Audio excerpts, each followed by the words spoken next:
Whether it's light outside, kind of dim, or super dark when you're watching this, we don't care. We're just glad you're watching. Thank you for taking the time to make us a part of your life. My name's Rachel, and I'm here to get us started. Today we're on part 4 out of our 6-part series called You're Not the Boss of Me. Repeat after me, how to say no to the emotions that compete for control. Because we all have 2 or 3 or more emotions that are always competing for control of our lives. If you missed the last 3 weeks, this might not make any sense to you. Stop the video, go back and watch the last few weeks and get caught up, because you're going to want today to make sense. However, we're moving on. We're going to talk about another one of those pesky emotions that are lurking inside us and how it affects our hearts. To introduce it, I'm going to talk to you about something I take very seriously: road rage. Now, road rage isn't just some angry person getting out of their car beating on your window. I mean, that is road rage, but it's much broader than that. Road rage is technically aggressive or angry behavior exhibited by a driver. Symptoms can include rude and offensive gestures, verbal insults, physical threats, or dangerous driving methods targeted toward another driver or pedestrian in an effort to intimidate or release frustration. Don't believe me? Look it up. Maybe you've been a victim of this, or maybe, like me, you've been a perpetrator. I'm not afraid to admit that. Hi, my name's Rachel, and I have a problem. The thing that's so ugly about this, though, is that it's almost always focused on an absolute stranger. I sure don't yell at my mom when I see her driving crazy, not unless I want to get smacked. You see, I don't know anything about the person I'm yelling at in the car. I'm just angry that the experience of driving in that moment didn't go my way, or what I think should be my way. Now, a small percentage of us have been on the giving side of road rage, but all of us have some sort of rage or anger that's on the inside of us. And we're going to talk about that today. More to come on that in a few minutes, though. For now, just pull into the rest stop of life, grab a snack, hope the bathroom's clean, and hop back in the vehicle. Let's get the drop on what's happening with Bridge Church.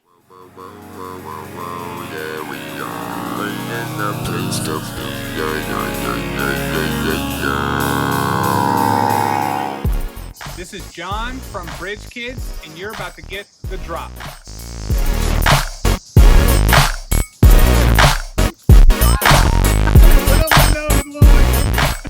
It's Kettering. Our birds are just so happy. We're glad that you're watching, but we'd love to get to know you. We think circles are way better than rows, or in this case, videos. Starting this Sunday, we'll be at the Harney's house at 4 p.m. I can't wait to have all the Bridge Kids together in one place again. You can find the address on our website underneath the Circles tab. I already forgot what I'm supposed to say. So it seems like there's a new normal every week. So if there's anything that you or your family need to make these times easier, let us know. All the ways to get in touch with us can be found on our Facebook page. For more information, head over to our Facebook page or check out our website, bridgedayton.com. But it tastes so good.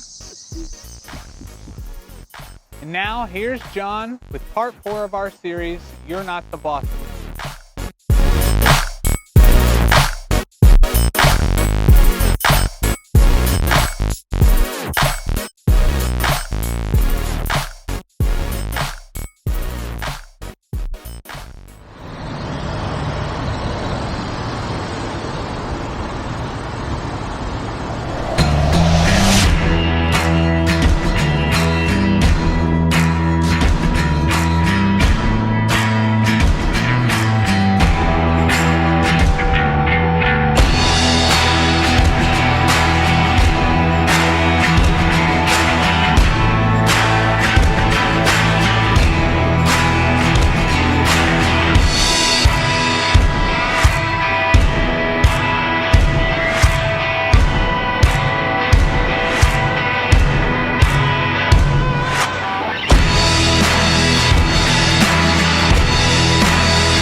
I don't know if you recognize yourself in what Rachel mentioned about road rage, but it's a real thing. You know, I saw myself right there with her, and I can find myself in a hurry, even when I'm not in a hurry, looking at my speed limit sign and then glancing down at the speedometer and asking myself, why are we going 10 miles under the speed limit? And honestly, that's me making myself look better than I probably should right now, because I've had moments that I look down and I wonder, why aren't we going 5 miles over the speed limit right now? And I'm huffing and I'm puffing and I'm judging every move that the person in front of me makes because of this. And I work myself up so much, and it's not what I want to define as road rage, but it's definitely not road peace. So today, we're talking about anger. And here's what I know about you, because I know it about me, and really this is just like a human thing, right? Nobody wants anger to be the boss of them. You've never thought about it in those terms until this moment, but nobody wants this. And nobody who loves you wants anger to be the boss of you. And you don't want anger to be the boss of anyone that you love or work with, because we've seen what happens when we're on the other side of anger. And we're not just talking about extroverted anger, right? The people who lose their temper and they shout and they scream. You may never raise your voice. You maybe don't lose your temper, but you're still scary. And I can be scary because our moodiness, our silence is deafening, it's intimidating, and it's very controlling. And you pride yourself, and I pride myself, because we don't yell and scream or lose our minds, but maybe you don't extrovert your anger, but you introvert it, and it has the same effect on those who are closest to you. Whether we shove it down or just shut people down, anger is a really bad boss. Now, unless what I've heard described as crusader anger is what's going on. Now, this is a good anger. This is when someone gets angry at an injustice in the world or an evil in the world, and they just finally get so angry and they step up and they say, somebody needs to do something about this. And as a result of crusader anger, some incredible things have and will happen. Like child labor laws, the women's suffrage movement, the civil rights movement, and that list is very long. All over the world, throughout history, there have been men and women who have finally had enough that brought about crusader anger and drove them towards change. But, and this is where we have to look back at most of ourselves, right? Crusader anger reflects concern over what others aren't getting that they need. The anger that drives most of us crazy and messes up our relationships at the same time, the frustration, which is just another word for this, that causes us to look in the mirror and say, why did I say that? Is the anger that comes from what I'm not getting that I'm sure I deserve. There's a similarity here, right? One is very constructive, but one, as we all know, is very, very destructive. Now, to wrestle this to the ground today, I want to look at a few things that James, Jesus' brother, said about this idea. And I'll warn you ahead of time, this may not feel good. And you will be tempted to look at everyone else in your life and wonder why they are so angry. And this is so much easier to see through the window looking at someone else's life, and much more difficult to see in the mirror as we look at our own lives. But I promise you, if you'll take a long look in the mirror, you'll be better for it, and in the long run, you'll set yourself up where anger will never become the boss of you. Here's what James says in James chapter 3.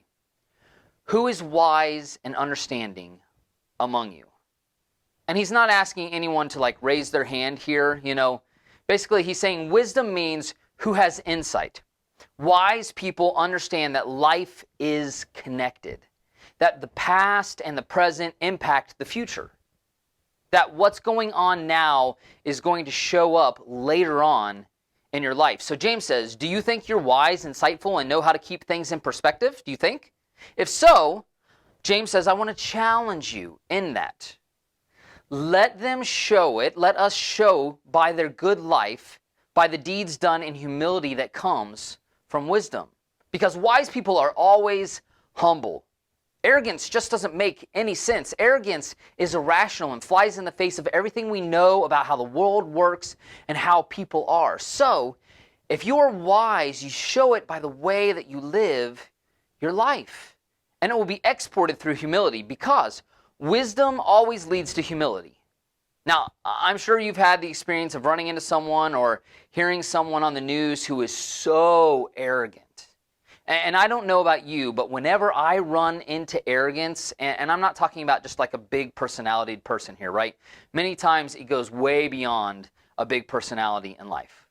When that happens, I wonder if they think that they are the exception to all the rules. I look at these people, and I wonder, because the way that they talk and live and expect all these things of others, it makes them seem as though they are the exception to the rule. And it's like they don't realize that they will eventually die.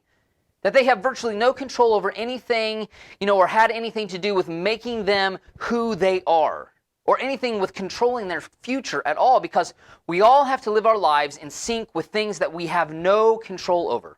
Basically, they're louder than everyone else, but they're not that special. You've met people like this, or you are a person like this, and you already don't really like me, and maybe you're thinking about looking for a new video to watch. Just be patient with me. See this to the end with me for a second. Wisdom understands how the world works and how things are. That's why the wiser you are, the more humble you will be. Because humility makes more sense, but humility is very powerful. But unfortunately, humility is not natural. The natural thing we do is something very different. James goes on, he talks about this. He says, "But if you harbor bitter envy and selfish ambition in your hearts." Harboring is letting these things come in and drop anchor and set up in your life. If we all allow things that fly in the face of reality and in the face of the way that the world really works, like envy. Envy is us saying, like a child, "That's not fair." Well, life's not fair. We tell kids that from a very young age. So if we let things get lodged in our hearts, like envy, that are out of sync with the reality of how the world works, then it's just going to go bad for us. And what's in us eventually is going to come out of us. If we let all that stuff inside of us, go undressed, it will eventually be a problem. James goes on and he says this, "Do not boast about it or deny the truth."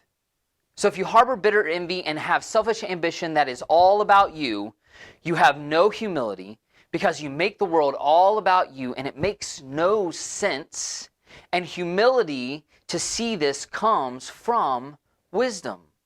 But if we get stuck there and allow this to be the filter through which we live and talk and parent and do marriage, James is saying that we are just denying the truth. And wise people don't deny the truth. Wise people live in light of the truth. James is telling his audience and us, don't get stuck. Don't pretend like that everything is fine. God invites you to something better. Then he tells us something that we all pretty much know instinctively, because wherever you find someone with this lodged in their heart, deceived, thinking that they are more than they really are, lacking humility and lacking wisdom, wherever you find that, wherever you have envy and selfish ambition, there you find disorder and every evil practice. This is his clunky way of saying what Jesus said, that when things get stuck inside of us, they eventually come out of us. And where we have arrogance and a lack of understanding of how the world works and the way things really are, eventually there will be disorder and there will be evil, because when we have this lodged in our hearts, we're able to justify just about anything. What's on the inside of you is coming for you, and it's coming for all the people around you. Now, up to this point, James has basically laid the groundwork for where he's going. He said that if you have wisdom, you'll have humility, and that humility leads to more wisdom and understanding about how the world works. And if you allow bitter envy and selfish ambition into your heart, there will be disorder and fights. And if you don't believe me, James says, think about this. What causes fights and quarrels among you? This is really like a very interesting question, because James is asking, what is the root cause of the fights and the quarrels that are in your life? Right? When some of us see this question, we look at this and we think, well, James, you're just asking the wrong question right now. It's not a what, it's a who. Who causes fights and quarrels? And I know the answer to that question. It's my mom. right? She just won't mind her own business. I mean, I'm an adult. I have my own family, and my mom keeps telling me what I should do and what I shouldn't do and how I should do it and what it should be done every time. And she walks in my house, and it's just something, and I feel judged. Or it's my dad. It's my brother-in-law. Every time he's around, I have to hear about what I'm doing wrong in their eyes. And I don't care. It's my life, not theirs. Or it's my son. He's a teenager. He thinks he knows everything, and everything I do is wrong to him, and he argues with me, and he even wins a lot of those arguments, and I find myself wondering, how did he get in control of our family? Or it's my boss or my manager at work. She just grates on me with everything that she says. The problem here, James, John, is that it's not a what, it's a who. And James is like, well, that's why we're talking about this. Because you're wrong. It's a what, not a who. And as long as we think that it's a who, we'll never get to the root of, the real what. So he asks, what's the source of the fights and the quarrels among you? And I want to look out at the world and say, I'm just frustrated because I'm responding to something that's going on out there. But James isn't buying it from us. He says, look at this. Don't they come from your desires that settle within you? And we want to go back and say, you never met my dad or my mom or my siblings, my wife, my husband, my kids, my boss. If you did, James, you'd understand. But James wants us to face an important fact that could change everything for us. The source of the fights is something going on inside of us. And the reason we struggle is because people won't see things our way. If I could just get you to see things my way, which of course is the right way, then we wouldn't fight and we wouldn't quarrel. But when we think the source is out there, we feed something ugly and dangerous inside of us. This principle is life-changing, and I'm not just blowing smoke at you. It's relationally life-changing. And in any relationship, if both parties can embrace what James is teaching us, it changes everything. So the answer to don't they come from your desires that battle within you is yes, they do, every time. Because the reason we fight and are angry is because there is something we want that we aren't getting. I want respect from him or her, and I'm not getting it. I just want you to clean up your room because it shows that you respect me, and I'm not getting what I want. I just want you to come home on time because we've talked about this 100 times, and you promised, and then you don't show up, and I'm not getting what I want. I just want a fair shot. I just want credit for my ideas. I'm upset, I'm frustrated, I'm angry, and anyone who hears my story tells me that I'm right. But the root of it is not out there. It's in here. And I'm not getting what I want. And you respond to this the same way I do. But I earned it. And we want to get what we earned, right? So we're not getting what we want? Yeah. But they promised. So we want them to keep their promise. Well, yeah. So we're not getting then what we want? Well, yeah. But what they did isn't even fair. Well, I get it. You want what's fair, right? Yeah. I want what's fair. So we're not getting what's fair? Yeah. So we're not getting then what we want. Now, listen. I'm just telling you. If you can pause in the moment when the frustration, the anger, the rage, whatever you want to call it, starts rising up inside of you and recognize that part of the problem is me, you'll see a change. And if you're a parent, you already know this. You instinctively know this. If you've ever had two small kids at any point, you've heard a commotion in another room or in the back of a car, and you've come to find them fighting and pointing and yelling, and it's him, but she and he, and you're saying, it doesn't matter. You're both wrong. Be quiet. Quit messing with each other. Get in your room or stay on your side of the car. Because as a parent, you know that the issue really isn't like the presenting problem. The problem is that there are two kids and both of them want something and neither one is getting what they want. And it's like God is looking at us and saying, this is why I invite you to think of me as your heavenly Father. Because we're still a lot like children. And at the source of every argument that we've ever had, it's not out there. It starts in here. We want something and we're not getting it. And the moment that we embrace this as a lifestyle, the temperature goes down and anger is no longer the boss of us. It won't control our moods or our mouth. James goes on to kind of point that out. He says, you desire but do not have, so you kill. Now, I know this seems very extreme, but James' point is this, and this should cause all of us to stop for a minute and just consider this. He says, look, if you don't recognize that the source is in you, you will carry the potential to take things to an unhealthy, destructive extreme.